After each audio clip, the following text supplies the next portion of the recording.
Praise the Lord, brothers and sisters. இன்னைக்கு Bible study டுகெதரில் நம்ம டே 18ல் தான் இருக்கோம். இன்னைக்கு டே 18ல் நம்ம பார்க்க போகிறது என்னென்னா எக்ஸோடஸ், அதாவது யாத்திராகமம்ல அதிகாரம் 19 to 22 வரைக்கும் பார்க்க போகிறோம். இதில் ஃபஸ்ட்டு அதிகாரம் 19 என்ன சொல்லுதுன்றதை பார்த்தலாம் வாங்க. சினாய் மலைக்கு இஸ்ரவேலர்களின் வருகை. பிறகு அங்கு கடவுள் மோசஸுக்கு 10 கட்டளைகளை வெளிப்படுத்தினார் மற்றும் இந்த அத்தியாயம் கடவுளுக்கும் இஸ்ரவேலர்களுக்கும் இடையேயான உடன்படிக்கையையும் கடவுளை சந்திக்க இஸ்ரவேலர்களின் தயாரிப்புகளையும் விவரிக்கிறது. அதாவது இந்த அதிகாரத்தில் சினாய் மலைக்கு இஸ்ரவேலர்களோட வருகை, அவங்க வர்றதை பற்றியும் அங்கே கடவுள் மோசேக்கு கொடுத்த 10 கட்டளை பற்றி தான் இந்த அதிகாரம் விவரிக்கிறது. அந்த 10 கட்டளையை பற்றி நம்ம அடுத்த வர சாப்டரில் பார்ப்போம் வாங்க. இப்போ நம்ம பார்க்க போகிறது அடுத்தது என்னன்னா அதிகாரம் 20. இந்த டயக்ராம் நீங்கள் பார்க்குறீங்க.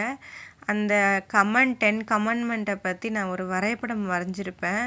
இந்த மலையில் தான் மோசேக்கு கர்த்தர் 10 கட்டளைகளை கொடுத்தாங்க.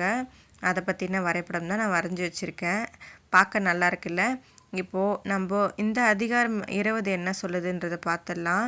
இதில் 10 கட்டளைகள் மற்றும் கடவுள் மோசேக்கு கொடுத்த சட்டங்களின் தொகுப்பாகும்.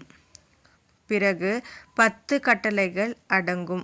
முதலாவதாக, என்னையன்றி உனக்கு வேறு தேவர்கள் உண்டாயிருக்க வேண்டாம். You shall have no other gods before me. யாதொரு விக்கிரகத்தை யாகிலும் நீ உனக்கு உண்டாக்க வேண்டாம். You shall not make for yourself an idol. கர்த்தருடைய நாமத்தை வீணிலே வழங்காதிருப்பாயாக. You shall not misuse the name of the Lord your God. இப்படி நிறைய கட்டளைகள். இந்த கட்டளைகளை பற்றின வீடியோவை நான் நாளைக்கு போடுறேன்.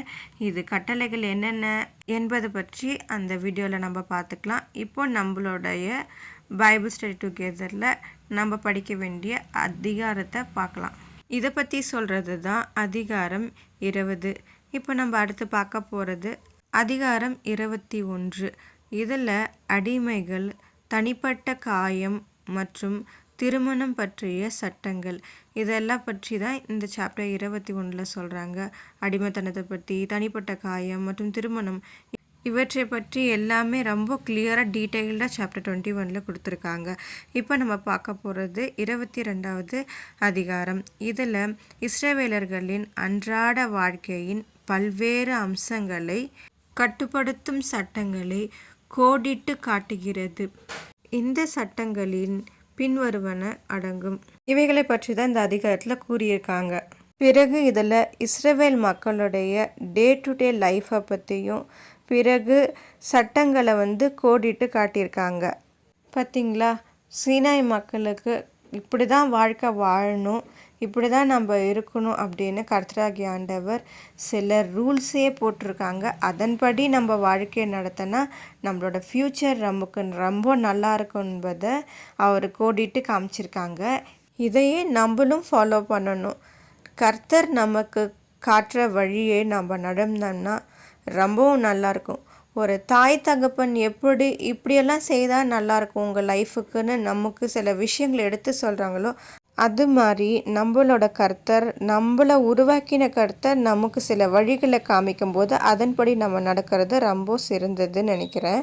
இப்போ நம்ம ஜெபம் பண்ணி இந்த வீடியோவை முடிச்சுக்கலாம். அப்பா பிதாவே, இஸ்ரவேல் மக்களுக்கு 10 கட்டளைகளை கொடுத்து அவங்க வாழ்க்கை இப்படி தான் வாழணும்னு நீர் அவங்கள வழி நடத்துனீங்க. நாங்களும் அந்த கட்டளைகளை பின்பற்றும்படிக்கு எங்களுக்கு கிருபை தாங்க. இயேசுவே, ஆமேன். ஓகே brothers and sisters, நம்ம அடுத்த வீடியோவில் பார்க்கலாம். Subscribe my channel.